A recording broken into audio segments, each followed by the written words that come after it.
ಇವತ್ತು ಜುಲೈ 7ನೇ ತಾರೀಕು ವಿಶ್ವ ಕ್ಷಮಾ ದಿನ ಅಂತಂದ್ರೆ ಜಾಗತಿಕ ಮಟ್ಟದಲ್ಲಿ ಫರ್ಗಿವ್ನೆಸ್ ಡೇ ಅಂತ ಆಚರಣೆ ಕೂಡ ಮಾಡಲಾಗುತ್ತೆ. ಈ ಒಂದು ದಿನದ ಉದ್ದೇಶ ಇಷ್ಟೇ. ಈ ಕ್ಷಮೆ ಅನ್ನೋದೇ ಬಹಳ ಸುಂದರವಾದಂತಹ ಪದ.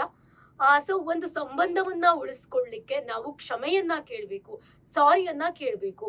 ಅಥವಾ ಪ್ರೀತಿ ಸಂಬಂಧದಲ್ಲಾಗಿರ್ಬಹುದು, ಅಥವಾ ಕುಟುಂಬದಲ್ಲಾಗಿರ್ಬಹುದು, ಅಥವಾ ನಮ್ಮ ಕ್ಲಾಸ್ಗಳಲ್ಲಾಗಿರಬಹುದು, ಆಫೀಸ್ಗಳಲ್ಲಾಗಿರಬಹುದು, ಕ್ಷಮೆ ಅನ್ನುವಂತಹ ಎರಡಕ್ಷರದ ಪದದ ಹಿಂದೆ ಅಗಾಧವಾದಂತಹ ಪ್ರೀತಿ ಇರುತ್ತೆ, ಗೌರವ ಇರುತ್ತೆ. ಸೊ ಈ ಒಂದು ಹಿನ್ನೆಲೆಯಲ್ಲಿ ನಾವು ಕ್ಷಮೆಯನ್ನ ಕೇಳೋದ್ರಿಂದ ಏನು ಕಳ್ಕೊಳ್ಳೋದಿಲ್ಲ. ಒಂದು ಸಾಕಷ್ಟು ವರ್ಷಗಳಿಂದ ಒಂದು ಜಿದ್ ಮೇಂಟೈನ್ ಮಾಡ್ಕೊಂಡು ಬಂದಿರ್ತೀವಿ, ಅಥವಾ ಸಾಕಷ್ಟು ತಿಂಗಳುಗಳಿಂದ, ಸಾಕಷ್ಟು ದಿನಗಳಿಂದ ನಾವು ಮೇಂಟೈನ್ ಮಾಡ್ಕೊಂಡು ಬಂದಿರ್ತೀವಿ. ಅದನ್ನ ಹೋಗಲಾಡಿಸ್ಬೇಕು ಅಂತಂದ್ರೆ ಇವತ್ತಿನ ದಿನ ಅದಕ್ಕೆ ಸೂಕ್ತ ಅಂತ ಕೂಡ ಹೇಳಲಾಗುತ್ತೆ. ಜೊತೆಗೆ ಬೇರೆ ಬೇರೆ ದೇಶಗಳಲ್ಲಿ ಈ ಒಂದು ದಿನವನ್ನ ಅತ್ಯಂತ ಸಂಭ್ರಮದಿಂದ ಸೆಲೆಬ್ರೇಟ್ ಮಾಡ್ತಾರೆ.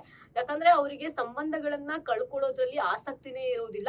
ಒಂದು ಸಂಬಂಧವನ್ನ ನಾವು ಉಳಿಸ್ಕೊಳ್ಬೇಕು, ಸಂಬಂಧವನ್ನ ಬೆಳೆಸ್ಬೇಕು ಅನ್ನುವಂತಹ ಕಾರಣಕ್ಕಾಗಿ ಈ ಒಂದು ದಿನವನ್ನ ಅತ್ಯಂತ ಸಂಭ್ರಮದಿಂದ ಆಚರಣೆ ಮಾಡಲಾಗುತ್ತೆ.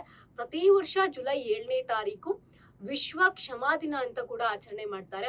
ಅದರಲ್ಲೂ ಕೂಡ ಜಾಗತಿಕ ಮಟ್ಟದಲ್ಲಿ ಈ ದಿನಕ್ಕೆ ಅದರದ್ದೇ ಆದಂತಹ ಮಹತ್ವವಿದೆ, ಪ್ರಾಶಸ್ತ್ಯವಿದೆ. ಸೊ ನೀವು ಯಾರಿಗಾದ್ರೂ ಸಾರಿ ಕೇಳ್ಬೇಕು, ಕ್ಷಮೆ ಕೇಳ್ಬೇಕು, ಫರ್ಗಿವ್ನೆಸ್ ಮಾಡ್ಬೇಕು ಅಂತ ಇದ್ರೆ ನೀವು ಕೂಡ ಇವತ್ತಿನ ದಿನ ಸಾರಿ ಅಂತ ಕೇಳಬಹುದು. ನಾವು ಕಳ್ಕೊಳ್ಳೋದು ಏನೂ ಇಲ್ಲ ಒಂದು ಕ್ಷಮೆಯನ್ನ ಕೇಳೋದ್ರಿಂದ ಅಂತ ಕೂಡ ಹೇಳಲಾಗತ್ತೆ.